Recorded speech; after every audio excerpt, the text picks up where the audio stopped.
Uh, our subject today is a story I'm writing called Cleopatra in Ixtlan. Now, Ixtlan is a place that appeared in the Carlos Castaneda Don Juan books back in the late 70s and early 80s. At the same time, there was Jane Roberts' Seth material was also being written. These two books, or series of books, I think pretty much ushered in the new age, or the new age that they thought was coming, called the Age of Aquarius. Richard Bach, who had written Jonathan Livingston Seagull, and that was a blockbuster for a book about a seagull overcoming. He actually visited Jane Roberts and had a session with Seth, and she has recorded that in one of her books. But the focus today is on Don Juan, because I have inner contact with Don Juan, and he wanted me to write it's called a Villa story. Amazon Villa has a platform where we upload, the author uploads episodes, and he continues to write as readers read the episodes he's uploaded. I've uploaded 34 episodes so far, and so it's the book. There's probably another 34 to go, so it's going to be a really substantive book, and you can read it at Amazon Vella, Cleopatra in Ixtlan, and there's a shortcut to it, cleopatrainixtlan.com. But anyway, Ixtlan is a spiritual place. There's, I think, some towns in Mexico and South America that are named Ixtlan, but Ixtlan is actually a spiritual place, a place in the inner realm. That's the idea of it. And Don Juan, of course, taught Indian religion using mushrooms to change your state of mind. We are, according to both Don Juan and Seth, we are in a trance state all the time. We're in a trance state right now. We just don't notice it. So when you take a drug, it will throw you off into another state. And that's why sometimes in a different state, the whole world looks phony and it doesn't look real. Because it is just another trance state, and it is a mental construct. So this divides the society, and then I haven't ever gotten into any psychedelic drugs, so I can't really speak with any authority. But they that would tear down this even more. So you start to see that the eyes are what you're seeing is not real. And this is also the Indian religion, Hinduism, Buddhism, and Western metaphysics. And the world is not real. It is real, but it's not real. It's a mental construct, and the mental construct is very real. And there's no in between. There's no the science and religion, science and metaphysics. It's either the world is a mental construct or it's not. You can't have solid objects that are inside of a mental construct. The objects are a mental construct, and that's what we're seeing, and they're very real. But we know already that man can create computerized images that are very real, not as real as physical, but they're getting pretty close in some ways. So the reincarnation is actually the subject I'm today. That we reincarnate by and we don't die. When we die, we go back and incarnate again and again, and we do that until we finally realize that this is a mental construct. We can control it, and we have all of heaven and bliss at our fingertips, and we don't actually die. I've mentioned this earlier, but for this video, I'm trying to show how I wrote the story on how you can time travel and visit your incarnational selves And you do that through what they call the alpha state. This is where you're going to sleep or waking up, and there's a kind of a mysterious period between the two that you sometimes might start seeing visions or lucid dreams or something, hearing music, because you're in between the two worlds. And that's where you can do time traveling to visit your incarnational selves. So I wrote this as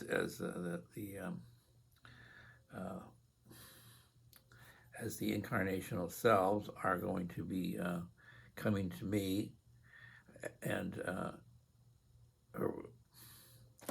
going to put a stop to this right now. I'm back, and I just did a little clarifying with Don Juan.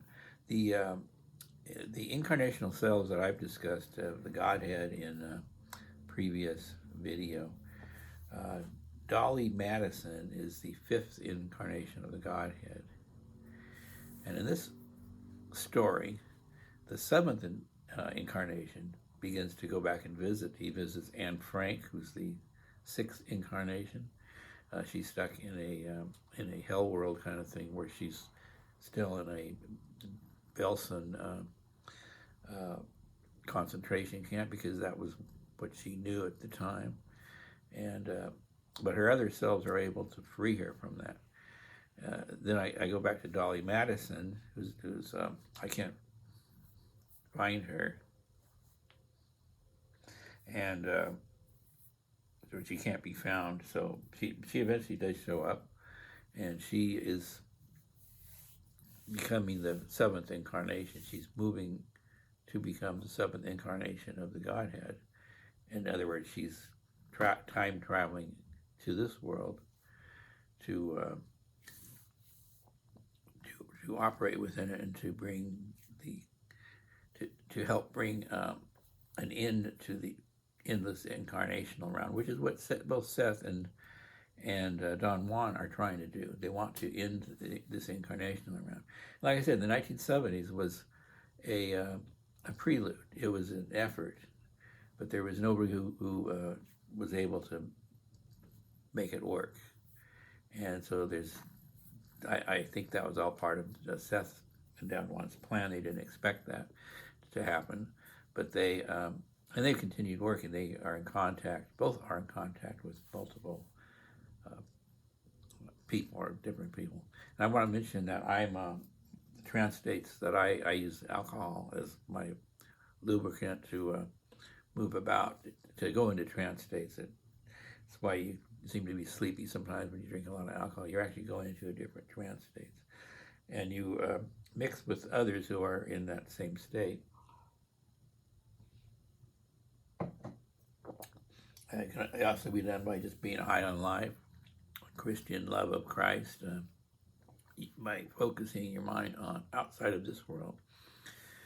You can move to other worlds, and you need to do that, because that's exactly what we will do once we break the cycle of reincarnation.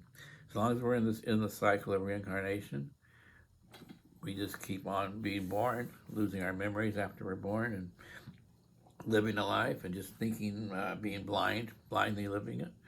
And it's kind of unfortunate that people from the 70s and 80s, they kind of gave up, and now they've kind of joined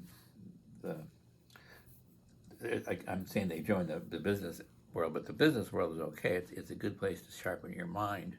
I've worked in business for 50 years now, and metaphysics has always been my side business, and where I'm writing books to sell. And business can really keep you sharp. You get off yourself, you might you can start to go a little bit haywire.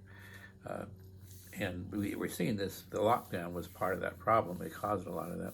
For me, it helped me to get closer to my incarnational selves. I learned that I was in contact with Don Juan during the lockdown. Seth, I knew I was already.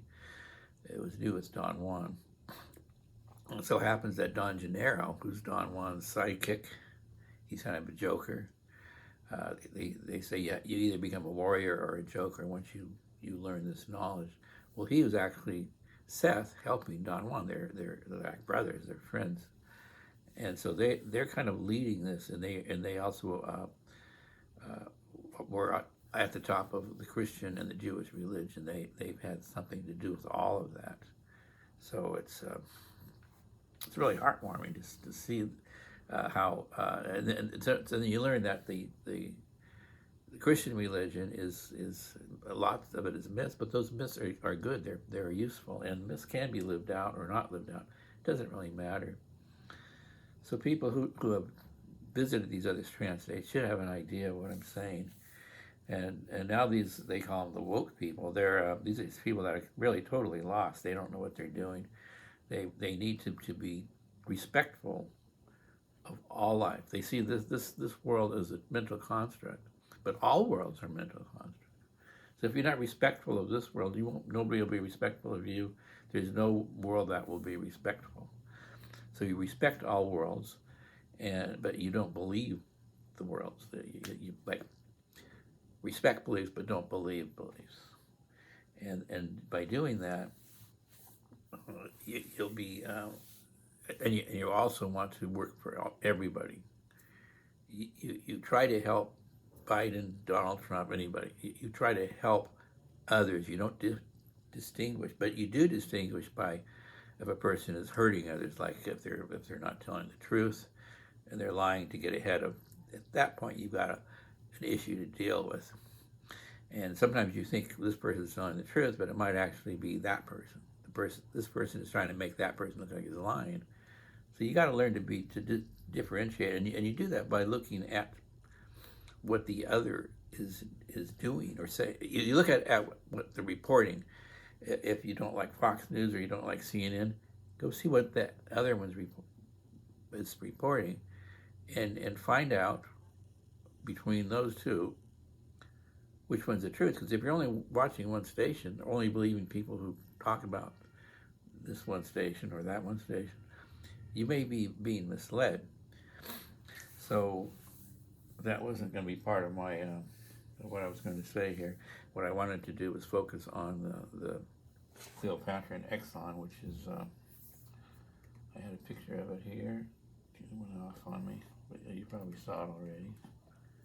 No, there we go. So this is the Villa story that I created. This is a Sacramento bridge, the Tower Bridge they call it. It's kind of like a Golden Gate Bridge, but it's not quite as grand.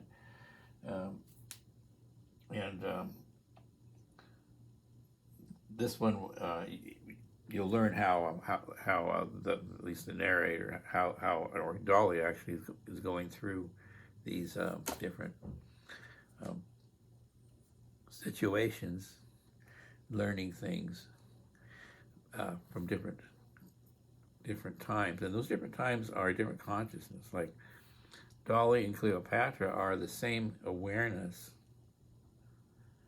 and there's all these 7 awarenesses. They're that one awareness stretched over consciousness. Time is an illusion created by consciousness. So,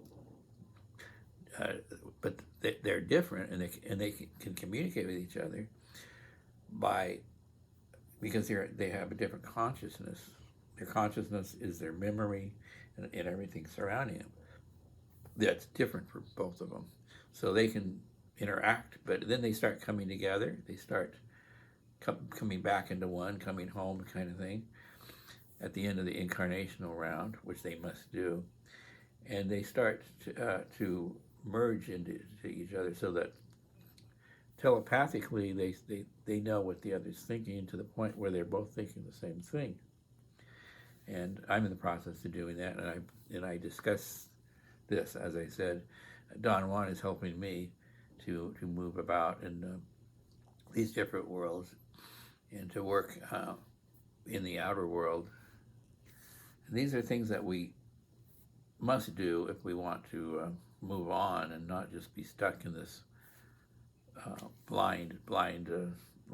Now, according to Seth, it was never intended that we would become this blind. We should be knowledgeable as to. Animals are knowledgeable. Nobody ever wants to die because it's a new experience. So you want to hold on to what you've got. But by holding on to what you've got, that's how you lose it. Let go of what you've got. Let go of the attachment to forms. And then you'll be able to move about between the different ones. So I'm going to look at my notes, which I haven't looked at yet here. And I think I may have got everything. Yeah, alpha state. Yeah, I think I got everything. So I'm going to wrap this one up right now. Thank you.